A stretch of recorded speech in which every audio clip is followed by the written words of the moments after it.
Аз се казвам Симеон Петров, имам две деца, прекрасни на 13 години. Жена е страхотен човек, заедно сме с нея 19 години. Дете на Северозапада и дете на 90-те години, защото аз, макар и въобще нали, не ми личат, съм на около 74 години. Но добре съм се запазил, както казах, там климата е доста различен. Бях наистина вратоглаво дете, ама вратоглав.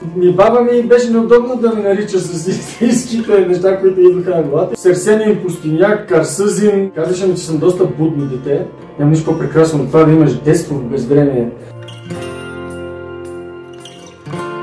20-те! Студентски град беше върха на... не знам как да го обясня точно, но раздадох всичко от себе си и взех всичко, което ми трябва на мен. Съм взел за двама за трима някъде. Най-обудата ми история въобще няма да я разкажа на живо, 100%. Олегнах тогава, когато една от така най-големите глупости, които сме правили, беше... Не мисля да разказвам, не да разказвам. Аз съм човек с богат нарича, ама боя се бой. Имах неподходяща среда, така да се каже. Растях в едно време, което беше меко казано малумно, тогава беше модерно да можеш да си пиеш, а не да учиш. Не съм правил хубави работи, правил съм лоши работи назад време. Не знам, че имам да връщам много добрини. Най-натъмно бях тогава, когато всеки един млад човек се търсих себе си и се чудих какво да правя, на къде да поема. Искам ли да продължавам да бъда това, което бях до тогава, или искам да изградя един съвсем различен човек. След една такава вечер, това, което се случи тогава, беше една случка, която наистина така доста добре ме разтърси из основи.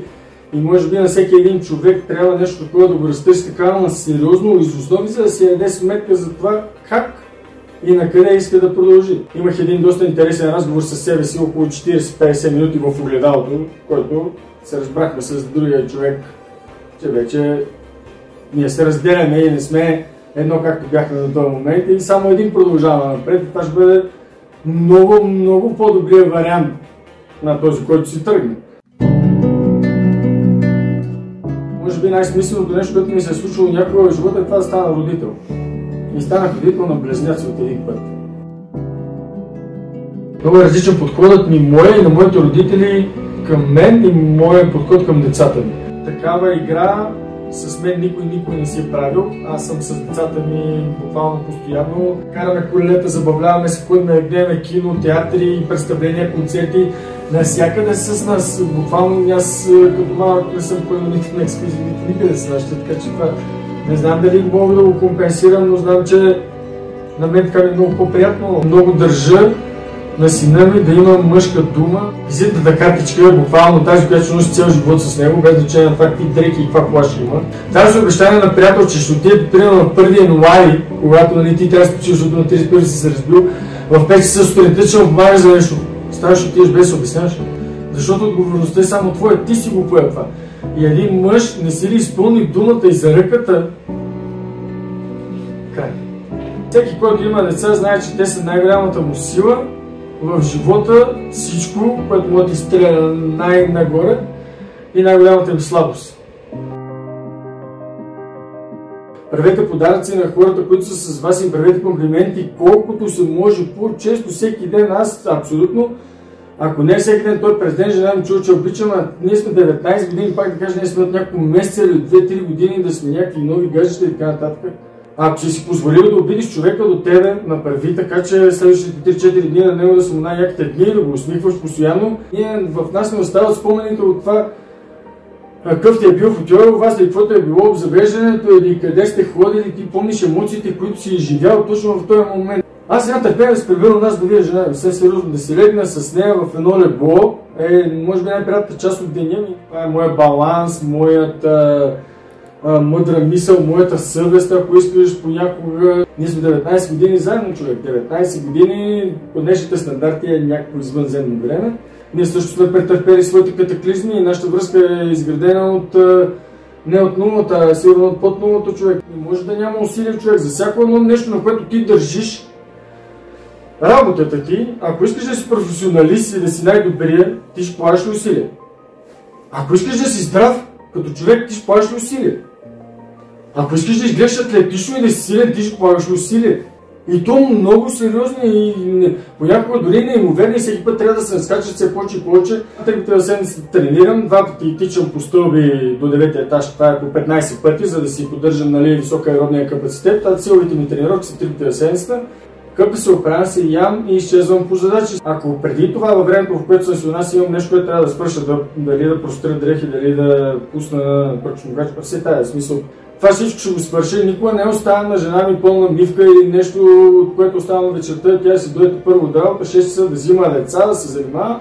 Въобще взето според мен дори трябва да живееш с една нагласа, че ти вече има за кой да се грижиш. Да се грижиш означава да полагаш усилие.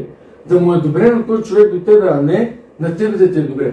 И ако ти мога да приемеш чуждата гледна точка за релевантна, ти си върха, не? Два от култовите ресторанти, смея да твърдя, на София са под наше управление. Единият е на ресторант Тенебрис, единственият такъв проект на Балканите. А другата е една много стара къща паметник по културата, казва се Манастирска магианица. В 2018 година Пацо дойде, обедаме по телефона да си видим, има идея за ресторант на Пая. На ресторант единственият такъв, нали, на Балканите. Тогава беше един тръгнен момент за мен, в който исках да се откажа от ресторантьорството. И това е идеята, и това е проектът, който буквално ме съживи наново, не рестартира, а буквално ме изстреля. Това, че ще бъдем единствените, това, че бъде нещо неповторимо, това, че успеем да направим нещо, което е за единствен път и никой до този момент не го е правил. Това е като спортист, стане олимпийски шампион, не знам, но 5 години и половина сме ресторант номер 1 по отзиви в TripAdvisor или в Google. В самото начало на Магенисата, когато казах, че беше всичко много трудно, защото наистина ресторантът беше оставен на произвола на съдбата от предишните собственици. Тогава бърнаутнах за първи път през живота си. Направо дори не знаех как да реагирам на това нещо, защото не знаех, че толкова силно потъвам в емоциите си. На бърнаутът това е най-котито, че ти не си даваш сметка, че влизаш в него. Нали, това е като бялата смърт, която е, нали, помреш от студ.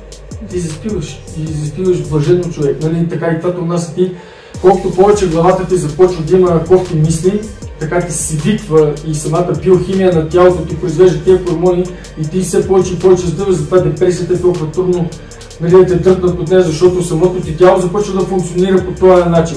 Аз бех ултра напрегнат. Тогава си дадах, мисля, една почивка от 5-10 дни, не помня колко беше точно.